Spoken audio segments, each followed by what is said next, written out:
ایک تو یہ ہے کہ کنٹیمپٹ آف کورٹ جو ہے یہ انہیرنٹ جورسڈکشن ہے اگر وہ قانون نہ بھی ہو. ٹھیک ہے.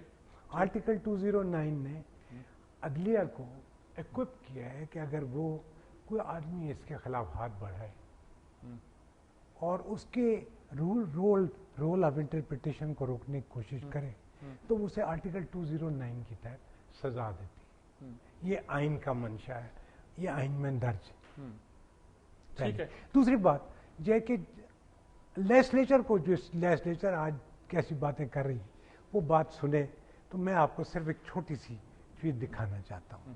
یہ آپ کو پتہ ہونی چاہیے کہ ہماری قانون ساز اسمبلیاں کیا کر رہی ہیں. یہ کس طرح کنٹیمپٹ آف کورٹ کا قانون نافذ ہوگا, کیا ضابطہ ہوگا, کس طرح پروسیجر ہوگا, کتنی سزا ہوگی, یہ آئین نے نہیں بتائی. اس کے لیے لیجسلیچر نے قانون بنانا تھا. اب انہوں نے قانون کون سا بنایا؟ Contempt of court act 1976.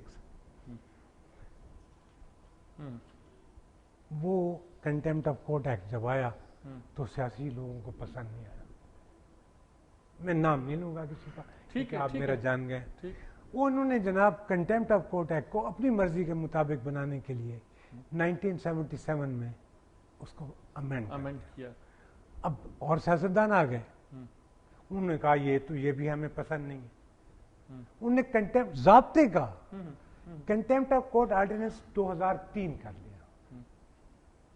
انہیں بھی یہ محسوس ہوا نہ یہ بھی تو عدلیہ کی طاقت دیتا ہے. پھر انہیں کنٹیمپٹ آف کورٹ ایکٹ 2004 دے دیا اور 2011 دے دیا. اب آپ دیکھیں قانون کا جو ضابطے متعین کرتا ہے اس کی سب سے بڑی خوبی یہ ہوتی ہے کہ یہ صاف ہو, ستھرا ہو, سرٹن ہو اینڈ نویبل ہو. یہ 6 مہینے قانون کو رہنے ہی نہیں دیتا.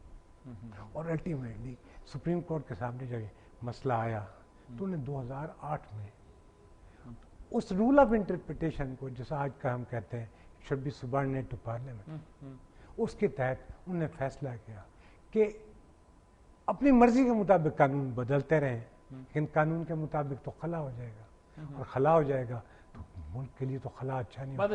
انہوں نے پھر کیا فیصلہ دیا یہ 2011 میں اور 2010 میں کہ contempt of court ordinance 2003 shall continue to apply.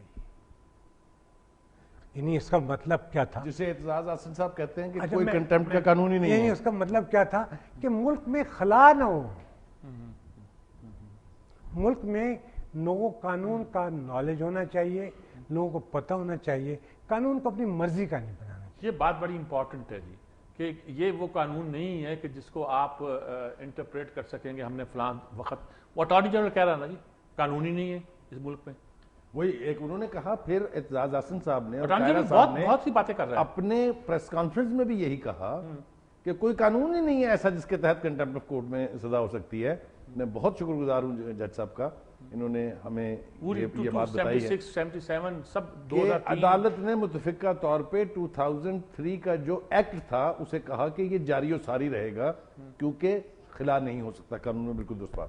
دیکھیے بات یہ ہے جو رویہ عدالت کا رہا ہے, چاہے وہ ہیئرنگز تھی, چاہے پرائم منسٹر صاحب کا پیش ہونا تھا, چاہے سزا ہے, اس میں ایک لیول آف ڈیسنسی موجود ہے.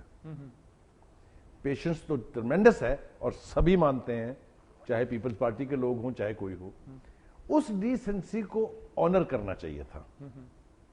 یہ نوبت یہاں تک آتے ہی نہیں کہ سزا دینی پڑتی. اگر پہلے کی پیشیوں کی رویداد آپ اپنے سامنے رکھ لیں. ٹھیک ہے. جج صاحب بیٹھے ہیں, میں سوال کرنا چاہتا ہوں کہ اگر یہ خط عدالت کے کہنے پر لکھ بھی دیا جاتا تو کوئی قیامت نہیں ٹوٹتی تھی. کیونکہ اگر ان کا دعویٰ یہ ہے کہ وہاں کیسز بند ہو چکے ہیں اور ان کے اٹارنی جنرل نے یہ کہا ہے کہ یہ کھل نہیں سکتے تو پھر خط لکھنے میں کوئی حرج نہیں تھا.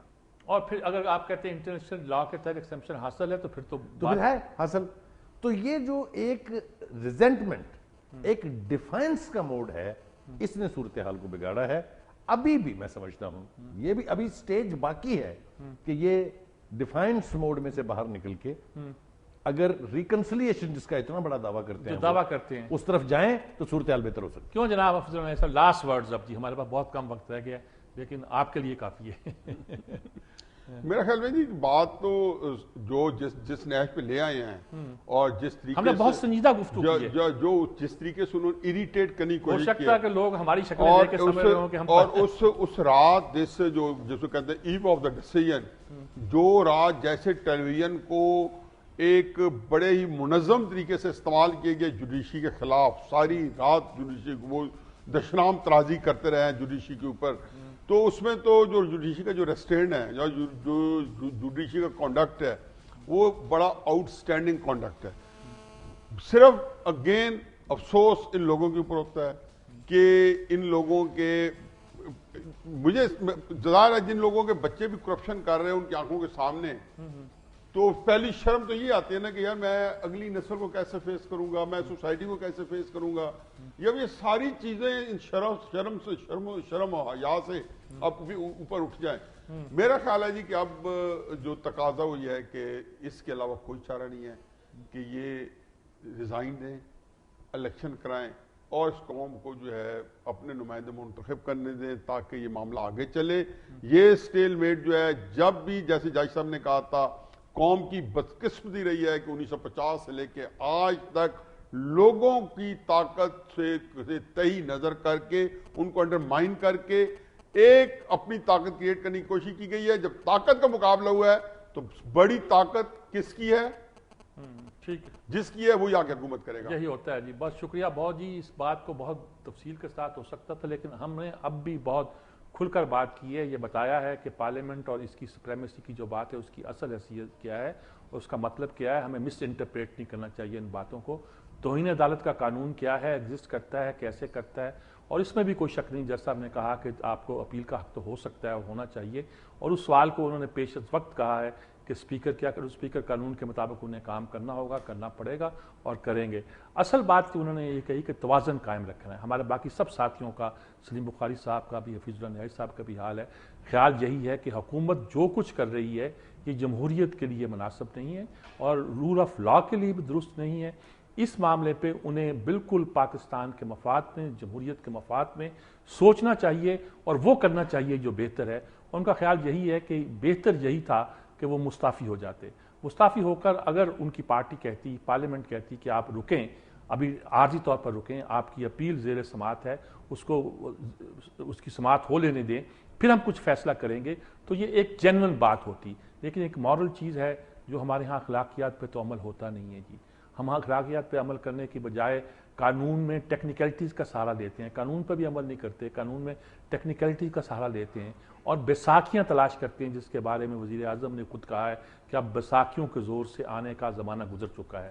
تو جناب اصل صورتحال یہی ہے کہ پاکستان کے اس پورے کنٹیکسٹ میں کہ ہم ایک بحران سے شکار ہیں جو قانونی بھی ہے، سیاسی بھی ہے، اور اگر غور کیا جائے تو اس کے نتائج بڑے دور رس بھی ہو سکتے ہیں. اور اگر اس سے ہم سلامت گزر گئے اور درست گزر گئے تو پاکستان میں جمہوریت کے لیے بھی اور عوام کے لیے بھی یہ ایک بہت خوش آئند بات ہوگی. اجازت چاہتا ہوں. اللہ حافظ.